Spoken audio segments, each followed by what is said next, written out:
They got me. They got me. They got me. So they didn't get me. I'm too good. I'm too good at the game.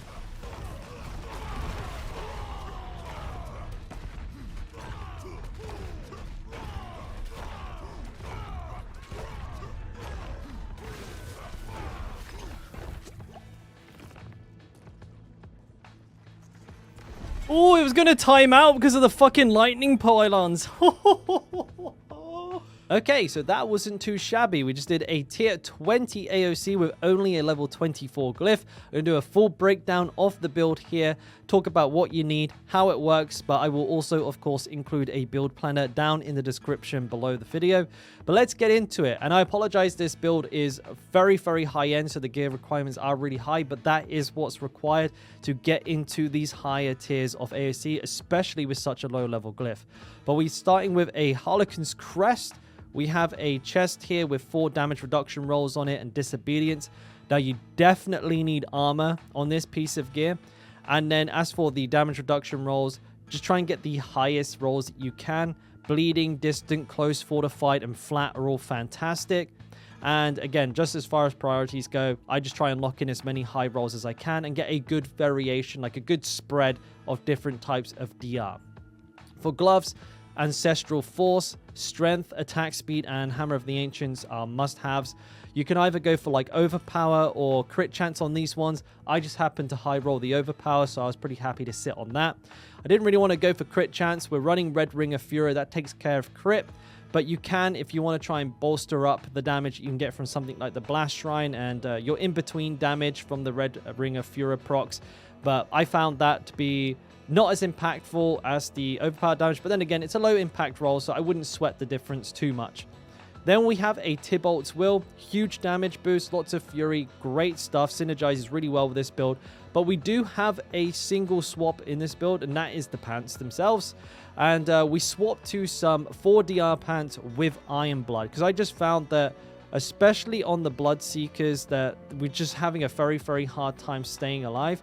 For the most of the dungeon, I get away with Tybalt's, honestly. I don't really ever have to swap out of these. Sometimes if you do a bit of a giga pull, it might be worth trying to nip in and grab these so you don't die, but you can get away with these for the most part. For the Bloodseekers, definitely slap these on, help keep you alive. Rolls that are a must are the armor and the damage reduction while injured, and again, the other two, just try and flex to get a good spread and, you know, the best rolls that you can get. I did try using a Salix instead, but I found the DPS drop from the Banished Lord's Talisman just wouldn't cut in it. It just was not enough damage to get the Bloodseekers down in time. So this is here in case of an emergency, but also if I have like, 8 minutes to kill the Bloodseekers, because it really does hurt your DPS. Moving on to the boots, we got Relentless Berserker, and then we have the implicit attacks, reduce, evade, cooldown. Now, I think that's a must. Even the triple evade boosts just don't have enough uptime on evading, so you can't keep that unstoppable going, because if you eat one stun in AoC, you are adios, you are gone. So you really, really need those evades, and these are the only boots that can do that. Movement speed is great. Clear time, obviously very important, but also just getting in and out of trouble. Well, you shouldn't be getting into trouble, but you know what I mean. 2 resistances. And just as a pro tip, the resistances need to be over at least 30% before you upgrade the boots to be enough to cap you out. So bear that in mind when you're looking at them. And then damage reduction while injured. Moving on to our two-handed mace, we have Limitless Rage here. And then I guess I'll just quickly answer the question, why Limitless Rage here and not Earth Strikers? Well, Limitless Rage is like a 60% damage boost across the board, whereas Earth Strikers is only going to be a 100% damage boost once every 8 weapon swaps. So you get far more consistent damage across all of your output from having Limitless Rage here, instead of having that, that periodic spike of damage, which is satisfying to see, but definitely works out being a lot smoother this way around. Now, as for stats, we have strength, we have damage while berserking, and critical strike damage. I actually really favor critical strike damage. I go into this a lot because of the grandfather, and I find that my damage numbers seem to be extremely high for my gear and also for my tier level. So that's working out really nicely for me. But overpower and crit could be all stat, overpower, all stat, crit, crit, overpower. All of those are fine. just kind of go with what you max roll, because at the end of the day, that will be the highest value for you. As for the one-handed, of course, like I said, we got Earth Strikers here, all stat, strength, crit, and berserking. Now for this build, you will need an all stat roll here to make sure you get all of your rare nodes active. Again, crit, that's my personal preference, could be overpowered if you prefer. As for, should it be a sword or should it be a mace? If you got the grandfather, I think the difference is kind of like, you know, splitting hairs. You've got the luxury of choice. Just go with the one that has the better modifiers and you'll be fine. Doombringer, great DR. Pretty much one of the key components of this build, allows us to actually survive with this much offensive sort of focus in everything. Grandfather, of course. Now for our first regular ring, we've got resource regen on this one, max fury, damage while berserking. Those are the must-haves. And then again, I've gone for crit as opposed to either overpower damage or crit chance. But you could flex that last roll and you'll be absolutely a-okay. As far as the imprint goes, I've got Bold Chieftains. Now, I've actually been a big advocate of Bold Chieftains and sort of a shout-focused variation of this build. I've been playing it the entire time I've been playing this build. I know most people kind of go for Ring of Elements and do the hot swap, you know, as they enter the dungeon for the extra damage. Personally, even that, I just didn't feel comfortable throwing away all of the extra uptime on movement speed, resource regen, damage, and damage reduction. So I always stayed with this. And now it looks like with the nerf to Metamorphosis, people are probably going to want to move over to this variation because it's looking a lot stronger now because of all of the extra uptime on Unstoppable, which is really, really, really important, not just for not dying, but also for doing tons and tons of damage because of tip bolts. Red Ring of Fury. This is our source of crit. Just a fantastic ring for this build. Insane ring for this build. And then Banished Lord's Talisman again. And just really trying to pump those damage numbers. And, you know, kudos, by the way, to the Chinese players that came up with this build, sort of the initial foundations for it. Really, really smart to be using Whirlwind to help proc all of these things because it doesn't consume overpowers. Just really, really, really good. So I'm really happy someone came up with that. For resistances, I just want to quickly touch on these. Now, with the way that this build is made, you will be slightly under cold resistance cap because you just can't get it. And it's not too big a deal because cold doesn't really present too much of a danger in AoC. It's definitely probably the best one to try and get away with not being capped. Why am I not lightning capped? This is a mistake with my gear that I just can't rectify at the moment because I can't find a good enough ring. But what's happened here is I have the wrong implicit on this ring. So this needs to be lightning, not poison resistance on the implicit, because this ring needs to have the resistance that the boots don't. So you can see I have poison shadow. I need lightning. Don't worry about fire and cold. I need lightning. And I didn't hit it. So I'm mega overcapped on poison and don't have enough lightning.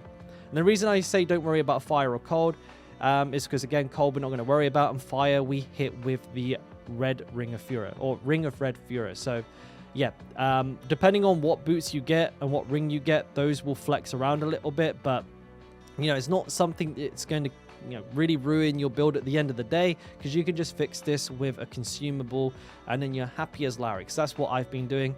And just for, like, you know, for those of you who are interested here in my stats, and you can see I've got elite overpower damage. My crit is very high, and of course I've not really gone into crit strike chance at all. And yep, that's absolutely perfectly fine. As far as expertise go, level 5 two-handed axe expertise. This is the best level, but no, seriously, I just forgot to level it on this new character. But definitely want this one for the biggest DPS boost. And yeah, I mean, like, you know, you can see how much damage I'm doing, and I've not even really shown it in its best light. Okay, so silly me, I forgot to go over the gems and the vampiric powers, so let's just quickly get that in here. We have rubies in the armor for extra max life and extra overpower damage. Then also for the weapons, even more rubies for even more overpower damage. And then in our jewelry, we have a sapphire for cold, a ruby for fire resist, and then we have a topaz for lightning resistance. And this last one, this will flex based on whatever resistance it is that you don't have on your boots. For vampiric powers, we have Domination. Now, for hardcore players, please don't take this. There's a bug with it. If you get stunned while injured, below 35% life, you'll execute yourself, even through a Death Evasion Elixir. I did that. That's why I'm playing softcore, because my character is capiche. He's gone. We have Prey on the Weak and Metamorphosis. This is how we make enemies vulnerable as well. So we dash through them, it curses them, they become vulnerable. So make sure you're doing that to get your DPS out. And then we have Resilience, Great DR, and then Ravenous for attack speed. Now, something that you guys may not know, I think many of you may, there is a bit of an issue between Metamorphosis and Ravenous. So Metamorphosis, when you use it, I can't use it in town, but what it does is it reduces your movement speed by 100%. So if you accidentally proc Ravenous with Metamorphosis, which you absolutely can do, it will then snapshot with that really low movement speed and give you like basically no attack speed whatsoever. So even though it's a bit of a pain in the backside, just try to make sure when you get Ravenous, you get it with your Whirlwind or your Hota before dashing through enemies. Just something to bear in mind to make sure you're getting the most out of your vampiric powers. Moving now over to skills, and we'll quickly break these down.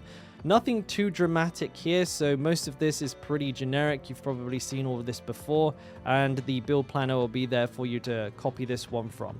But one thing that I have done that's fairly unique is gone into Booming Voice, because again, I have that high emphasis on the shouts. Now, of course, these are really important. Don't forget these. This bleeds enemies when they hit you, which is how you get that damage reduction from bleeding enemies, as well as stacking up your disobedience reliably. Moving through here, most of this stuff is pretty standard. And again, here you can see I've sacrificed a couple of points here for Booming Voice. But Furious Impulse, Invigorating Fury, huge for this build, very, very important. So again, wish I had more skill points. This is a very skinny board, but we've pretty much hit everything that we need to, and it works very, very well. Moving on to the Paragon now, we'll start with the first node. We've got Territorial in here. Moving up into Carnage, we have the Tears of Blood Glyph. Now mine is, of course, only level 25 now. And so I don't have, you know, the extra radius on it, but I will show you where to get the points from at the end if you are level 50 or above on that one.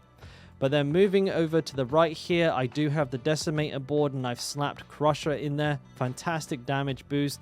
I picked up a couple of extra nodes of, or just one extra node of vulnerable damage here. This is actually one that you can move to Tears of Blood. And then over to the left, we have Warbringer.